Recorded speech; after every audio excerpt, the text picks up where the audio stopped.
This is the CRE Weekly Digest by LightBox, a firm transforming the commercial real estate landscape by connecting every step of the CRE process with comprehensive tools and data.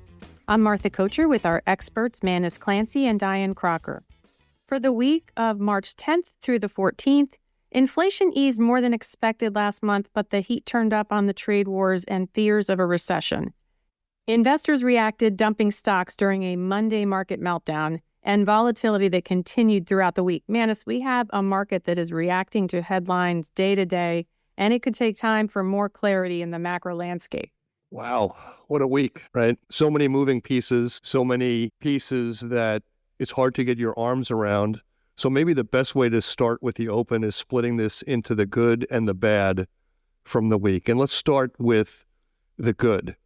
The good was the CPI number that came out a couple days ago, slightly below estimates. That triggered a huge melt up in stocks at just the right moment, just when we needed it. The stock market had been on fumes for a couple of days, so that benign, better than expected CPI reading was quite helpful.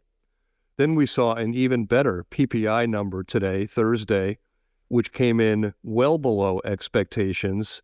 And you would have thought that the rally that we saw on Tuesday would have continued on Thursday as a result of that number. Instead, almost inexplicably, we saw a real uptick in interest yields today. The 10-year yield jumped 10 basis points after that PPI print. Hard to get your arms around that. But the CPI and the PPI were two parts of good news this week. If you want to look at another part of good news, obviously this is really early in the process, but it seems like perhaps we'll come up with a ceasefire in the Ukraine. It seems like Russia is leaning towards doing that. If we were to come to the end of a shooting war in the Ukraine, that would be a wonderful thing too, right? Just for humanity's sake. So those were the three things, I think, in an otherwise very challenging and volatile week that gave me a little hope. There was a lot of bad, but before I get to the bad, why don't I pause and let you, Dianne, or you, Martha, react to the couple of nuggets of good that we got this week. Yeah, I'll jump in, Manus. I think in my mind, the word of the week is choppy.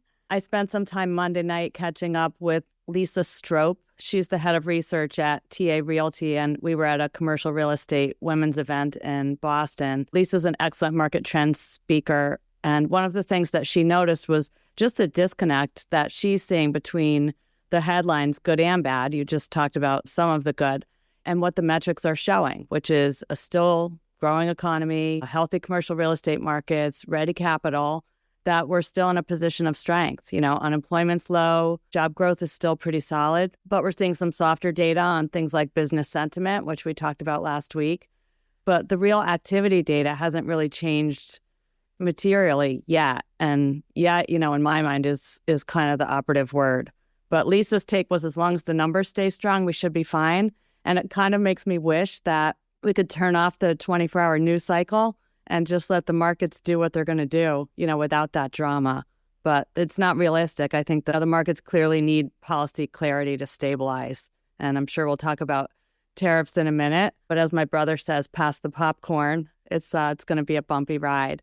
And I also wanted to give kudos to Holly Niebuhr. She is the CEO of AEI Consultants. She was also at the Boston event. Thank you, Holly, for your support of the CRE Weekly Digest. She shared the podcast with our whole table, and we really appreciate you being on board. Thanks, Holly. So we talked about some good. I don't want to bury the lead too much. We have some other good things coming out. We're going to talk about the LightBox Activity Index later. Some remarks from Citigroup and something that appeared in Commercial Mortgage Alert last week were also positive. We'll peel those back as the podcast goes on. But the negative this week seemed to outweigh the positive by a fair amount, and that's what led to a lot of this volatility. Let's start with interest rates. We saw the yield on the 10-year fall to about 4.12 last week. That gave us a lot of hope that maybe a 4.05 was in the offing, maybe even, cross our fingers, something with a 3 handle. That was not to be this week. We saw the yields on the 10-year really shoot back up. They jumped about 10 basis points this morning to about 4.35. And when I looked a few minutes ago, it was still at that 4.26 level. So not the direction we want to be going.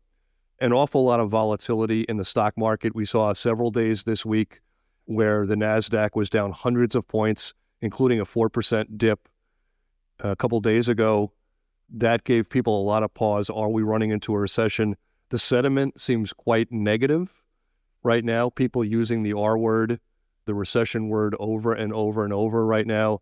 It's being utilized in corporate earnings, in forecast, the notion that the economy is softening. And the trade war seems to have no end in sight right now. It seems like every instituted tariff comes with a reaction, and every reaction comes with a counter reaction. Yes, I think Canada pulled back on some of their energy tariffs, but they replaced that with a more broad tariff on a wide assortment of goods. So that part of it completes kind of maybe the hat trick of negative items that came in this week. We also saw retailers announce earnings that highlighted what we've been talking about for the last several weeks. They're concerned about consumers in the coming quarters, and in some cases, we're relatively pessimistic about what could happen later in the year. I saw a headline on CNBC this morning, and I don't know who to attribute it to, which I think it was a Wall Street Journal article, perhaps, that people were pulling back on cigarettes, Doritos, and Twinkies to conserve cash. 2 out of those 3 I get. Never been a big Twinkie guy, never been a smoker, but giving up Doritos might be a step too far for me. But you're right, Martha. I think that what's happening right now is everybody is assessing where the economy is. You saw the numbers from Delta this week. They came out and said they're seeing a real inflection point right now as it pertains to the current economy and where they see people going. Airlines are a great barometer. They know 30 days in advance when somebody's going to fly somewhere, right? People make their plans. They make their vacation plans. They are a forward-looking barometer. And if they're saying the consumer seems tapped out right now, it may be time to listen. Time will tell, but you're right. There was an abundance of stories like that this week. And the Delta story is an interesting one because they specifically mentioned business travel being pulled back. And that, of course, will have knock-on effects on industries like lodging and restaurants and those that are in the commercial real estate space that help support travelers. Certainly, if that comes to pass, I mean, nobody could ever imagine a time worse than right after the great financial crisis. I guess that was the second worst. And then the early days of COVID, which lasted 2 years, where nobody traveled at all, right? If you could survive that as an airline, you probably survive anything. I think the big question comes in right now, and I'm looking forward to your reactions to this, is that every time we see a 5 or 10 point drop in U.S. stocks, the big debate becomes, are we going headlong into a recession, or is this just a healthy correction? Ahead of the last couple of weeks, stocks were really at all-time highs. The multiples were extraordinary, right? Historical all-time peaks for PE earnings ratios.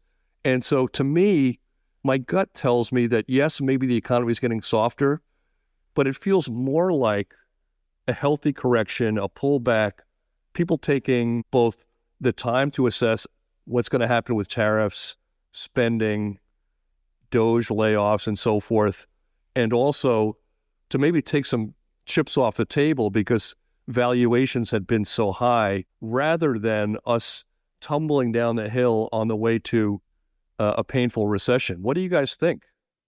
I tend, Manus, to take a longer view and not get hysterical over, a couple of weeks or even 1 month of data.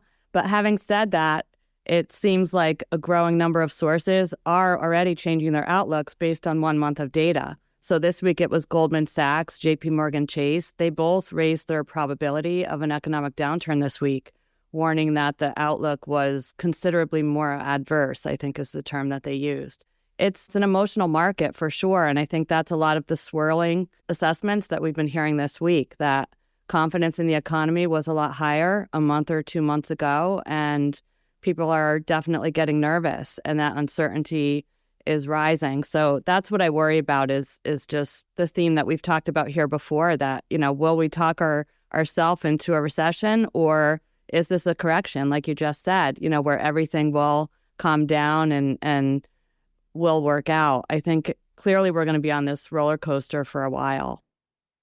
I think the question, Manus, is that no one has any certainty as to which tariffs are going to hold, which ones are just being used as a negotiating chip, and where we'll be, 6 months from now. If we had some certainty in terms of what the tariffs were going to be that are in place, companies could make plans around that and expect how they're going to, recover increased costs across their product lines. I think given the fact that we don't know where it's going to end up is what is making everybody nervous. And the one thing we didn't remark on in the litany of bad news this week was the possibility that we could see a government shutdown. We saw the House narrowly pass a continuing resolution that would take us through the end of September. The Senate is ready to pass it, but the Democrats have the ability to filibuster this. And at the moment, it does seem like the outcome will be a government shutdown. It doesn't seem that the Republicans have the votes to get to 60, nor does it seem that the Democrats are willing to step back. So that is another level of uncertainty, and that probably had something to do with interest rates moving higher today, right? The probability of a government default is never a good thing for your currency or your debt, and that was one of the headlines that really came out of late yesterday afternoon. So add that, Martha, to your list of things that are keeping people up at night. But CEOs are CEOs for a reason, and one of those reasons is they do a good job of managing people's expectations. And I think even if they don't believe that we're running headlong into a recession, it's probably prudent, given all the uncertainty, to say that we may hit some bumpy roads down the path, just to measure and just to allow investors to have some visibility in where things are going, right? If you don't mention this now and you have dismal earnings 3 months from now because of tariffs, you look foolhardy, right? So I think that's part of the reason these CEOs are getting in front of this. I'm not sure that they're fully committed to this notion that recession is right around the corner. And with all this uncertainty swirling, we have our LightBox CRE Activity Index, which, looking at last month, the month of February, which is when we saw a lot of this turbulent streak begin, had a very healthy result. That's right. Our February LightBox CRE Activity Index came out on Monday, and it showed a strong acceleration to 96.1, up from 80.7 in January and 75.8 a year ago. So that equates to a 19% month-over-month increase and a 27% year-over-year increase. So even as the market is navigating the economic and policy uncertainty, much of which hit hard in March, so it's not reflected in these numbers yet, the data does show that deal making is soldiering on, and February's number really approaches the high of 98.2 that we saw last September, which of course was fueled by the optimism when the Fed lowered rates for the first time by 50 basis points. Keep in mind the index is a function of 3 different elements of commercial real estate deal making that LightBox supports. It measures property listings activity, it measures appraisals, and also phase 1 environmental site assessments. So our index in any given month is cumulatively reflecting in the range of 20 to 30,000 hits on our data, whether the trigger is a property listing, an appraisal, or an environmental site assessment. So I mention that because the index is a broad metric across all asset classes and all geographies. And we're also about to release a 12-month moving average, which is a different way of thinking about the index. What it will do is kind of smooth out the wild fluctuations that we see from month to month by expressing the index as a 12-month moving average. So where we saw this huge jump from a very low December due to seasonality and market volatility, averaged over 12 months, you get kind of more of a truer sense of the broader, longer-term trajectory from month to month by calculating the average as the average over the current month and the 11 months prior. So on that basis, February was 86.4 versus 78.5 last February and just above 84.7 in January. And then one last thing I wanted to mention is that of the 3 components in the index, property listings are the absolute starting line of the race. A property listing is the start of a deal. It's the start of a property along that path to closing. So that's really the earliest indicator that the market has in terms of deal making, because it happens in advance of appraisals and it happens in advance of environmental due diligence and other supportive functions that follow in suit. So, the big question in my mind, and I think it's a big question in your mind, Manus and Martha, is, how will March shape up based on all the things that we've been talking about so far? So listings activity that we have in our LightBox platforms for the first few weeks of March is already starting to trend a little bit downward relative to the growth that we saw in the previous 4 weeks, which were up in the double digits year on year. So could be the start of a pivot point, could be the start of a market starting to grow cautious and think, maybe I don't want to list this property just yet. But we certainly have some things to watch as March unfolds. So stay tuned. Well, loyal listeners of the podcast know that I'm a big believer in this index. We put it out about a year ago for the first time. And your point is spot on, Dianne, that this is a forward-looking measure of where the commercial real estate market is going. If you looked at in the past what our barometers were 5 years ago, 10 years ago, you would look at bank reports. How many loans did they make in that particular quarter? Were they growing their book? Were they shrinking their book? You would look at the CMBS market. You would look at public records data, see how many sales had taken place. All of that happens 2, 3, 4, sometimes 6 months after a property has been sold or a loan has been made. What you're talking about with the listings first, that can front run a sale by several months. When you're talking about appraisals and environmental reviews, that normally front runs a sale by 2, 4, 6 weeks, something like that. So what you're really getting is on the ground, what is happening in real time with this index. And it seems like it struck a nerve this week because I posted something on LinkedIn about it. And I think people are starting to realize that if you really want to know where the market is going right now, this is a very good index. All right, let's look at some trends we're seeing across CRE lending. And Manus, you saw the note in CMA about commercial real estate securitizations. Yes, this kind of goes hand in hand with what Dianne was saying before about the index looking good in February.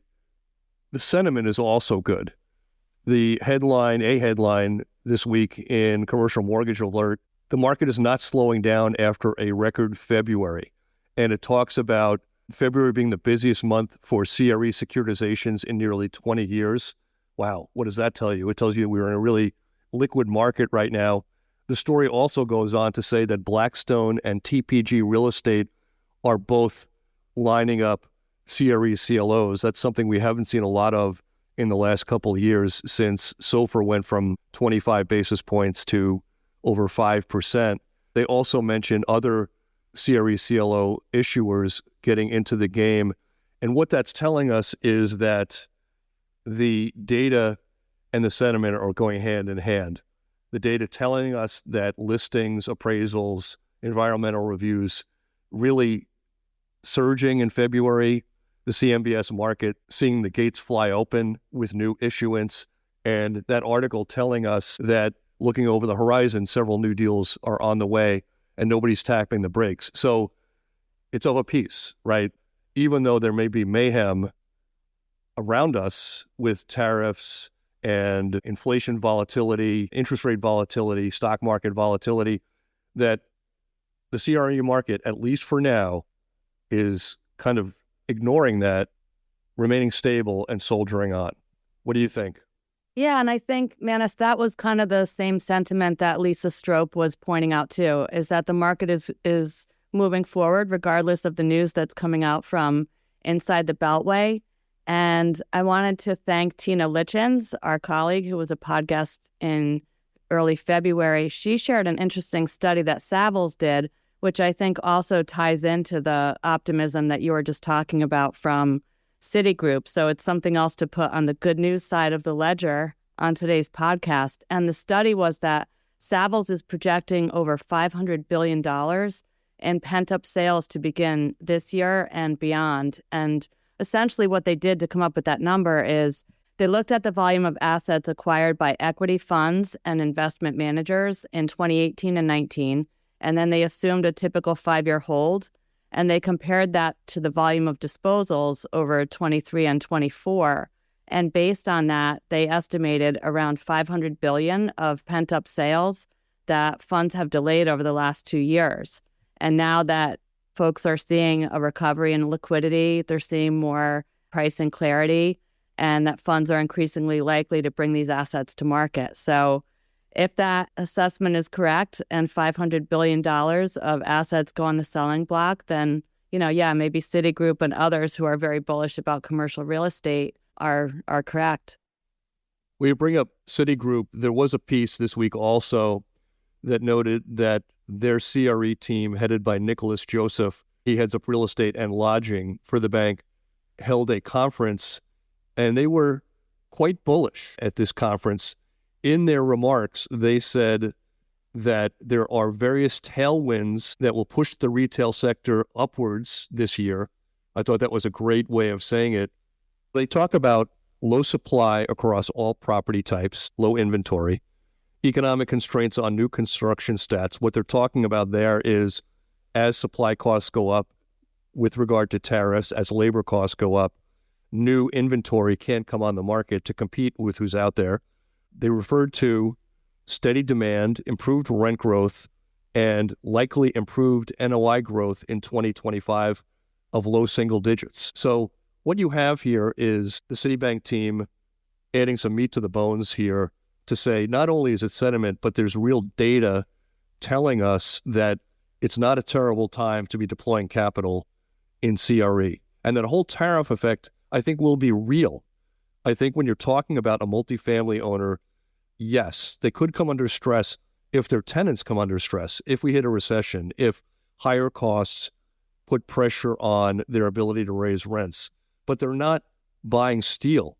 They're not buying, unless they're renovating apartments, new carpeting, things that are subject to tariffs. And accordingly, nothing lumber-based.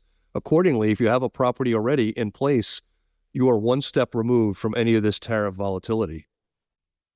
So, Manus, you were talking about the surge in CMBS deals, and there were some headlines in CMBS-related news, and we don't normally cover it too deeply, but there are some nuances that are worth talking about. There has been this ongoing narrative of the wall of maturities, that the number keeps getting bigger and bigger and bigger. We are extending and pretending there's going to be a swell of things that have to be resolved. And my experience over 30 years in this market has been catastrophe never comes all at once for these assets. Even in the great financial crisis, even though the U.S. economy was in a catastrophe, and even though we saw big companies failing, it took years and years and years for all of this to play out and squeeze out. So for anybody who thinks that tomorrow we're going to see the delinquency rate go from 10% to 20%, something like that, or there's going to be an apocalyptic event in CMBS, I don't think that day is coming. To that point, I brought up a couple of articles today that caught my attention. From The Real Deal, the Tamaris Group secured a 4-year extension of an office building at 1500 Broadway. That's Midtown West. That loan matured last October. It's a $500 million loan. They were able to secure a 4-year extension on that loan, pushing the maturity date out to 2028. What you have here, and this is a $335 million A note, $170 million subordinated note. What you have here is a situation where something was distressed. It was a big loan, $500 million, and now it's not distressed anymore. It's going to sit in where it is, performing, hopefully, for the next 4 years. And that's what I mean about you can't go too all in or too all out when you buy into this wall of maturities narrative. It's going to muddle through in some cases. There'll be foreclosures in others. There'll be refinancings in part of it. So here's just one example. And by the way, kudos to Ironhound Management, Chris Herron and Anthony D'Amelio for leading those talks and arranging this extension. So this is going to be an asset that no longer is distressed. Another one we saw this week, this comes from Brian Packus of Commercial Observer, SL Green, RXR, secured a workout for a nearly $1 billion CMBS loan on One Worldwide Plaza. In this particular case, the borrowers will be allowed to tap into their reserves to keep debt service current. This loan had a big reserve at one point. A major tenant was lost. The reserve dwindled down. There were reports that this was going to go into foreclosure at any moment. That was a report earlier in the week. Morningstar now reporting that the borrowers can use loan reserves to fund operating expenses and debt service shortfalls for the next period of time. It's unclear how long that will go, but it just goes to show again here that there are alternative workouts to property defaults, forecloses upon, goes to REO, sold at a big loss, and all the while distress rates continue to go up. It's much more nuanced than that, and if you're playing in this market, coming to grips with that, I think, is important. So we've been talking about office almost every week now. We saw a couple of stories and reports that were more positive signs about office overall. Yeah, Martha, the Marcus and Millichap came out with a report this week, their 2025 Office National Investment Forecast. And what they said was office properties are continuing to face a particularly complex operating climate, but they're starting to see some green shoots emerge. Among the ones that they cited were in the first 3 quarters of last year, they're seeing positive net absorption, marking the strongest office demand since 2019, so pre-COVID, which is a real plus. And the top 10 metros that they cited are Tampa, Raleigh, Fort Lauderdale, Charleston, West Palm Beach, Miami, Vegas, Charlotte, Salt Lake City, and Orlando. New York was number 11, so they're not left out. They're just out of the top 10. And in fact, a lot of those metros that they mentioned in their report are office deals that we've been talking about here on the pod. So that was interesting to see. And we did see this week a nearly 200,000 square foot lease by Amazon in Manhattan as well. They took 193,000 square feet at 237 Park Avenue. And I think this might be the most encouraging sign about the office. It's hard to call it a recovery yet. The office inflection point that we've seen over the last 6 months, the Amazons, Microsofts, Googles, Facebooks revert to what they had been doing 10 years ago. 10 years ago, they were taking space hand over fist, year after year, growing their footprint, and not only growing it in one city, but growing it across the country in multiple different locations. They went through kind of a hibernation period as they tried to cut costs the last 3 or 4 years, and now they seem to be back in business. In the Amazon case, we talked about this 200,000 square feet at 237 Park, but they also took 112,000 square feet at 5 Manhattan West just last month, and they partnered with WeWork on 300,000 square feet on the west side, on 34th Street, on the west side of Manhattan a couple months ago. So I think that's the most encouraging sign. And we saw a couple of other things this week. We saw the Bank of India take, I think it was about 45,000 square feet on Park Avenue as well in Manhattan. That reporting coming from Steve Cuozzo. And just to go not completely New York-centric, we saw a 90,000 square foot lease at Sugarloaf 1 in Duluth, Georgia, with Colliers leading the way to get Venture Employer Solutions to take nearly 100,000 square feet there. So, I don't think anybody's ready to say office is back by any means. And certainly you can't say it with all the closings of federal workers, federal offices right now. But there are green shoots if you look for them at this point, and that's better than where we were 6 months ago. Manus, I feel like these signs happen gradually over time, and we don't often hear news that's positive about San Francisco, so I'll throw this one in, that the area around San Francisco's most recognizable skyscraper is shaping up to what they're calling the epicenter of a downtown recovery. It's on the block across from the Transamerica Pyramid near the edge of Jackson Square. And Related California is moving forward with plans to build a 41-story tower. It's office space totaling 360,000 feet and a 200-room 5-star hotel. And the great news is that it's finally getting underway after a really long delay, in part caused by the pandemic, which I think is on everybody's mind now as we approach the 5-year anniversary. What you're describing in San Francisco is Class A. It's going to be great office space. And even in this hardest hit cities, we've seen that quality, the flight to quality, really hold up. And I think that's what's happening in San Francisco. And our Did You Know for the week takes us to zoning reports and what trends we're seeing in that market. Yeah, I spent some time this week, Martha, dialing into LightBox's data on the zoning side with our PZR business. And as a whole, zoning report volume was up 20% in 2024 versus the prior year. And in January and February of this year, zoning report demand was up 12% versus January and February of last year. Industrial, in particular, is showing a dramatic turnaround in the first 2 months of 2025, with zoning project volume already more than quadrupling where it was at this time last year. So it's interesting because zoning assessments play a really important role in identifying underused properties that could be strong candidates for rezoning or redevelopment, or just for telling developers whether a property's permitted uses align with intended use before purchase. As you mentioned, Dianne, this month marks the 5-year anniversary of the pandemic, which of course dramatically reshaped how we do everything from shopping to entertaining and working. And many of us thought that this would be maybe a 30-day pause. It has turned out to be way much more. It's a very bittersweet anniversary, I have to say. People may be surprised at that. They may look back and say, how could you say that there was anything sweet about that period of time? And yes, it was probably more bitter than sweet out of it.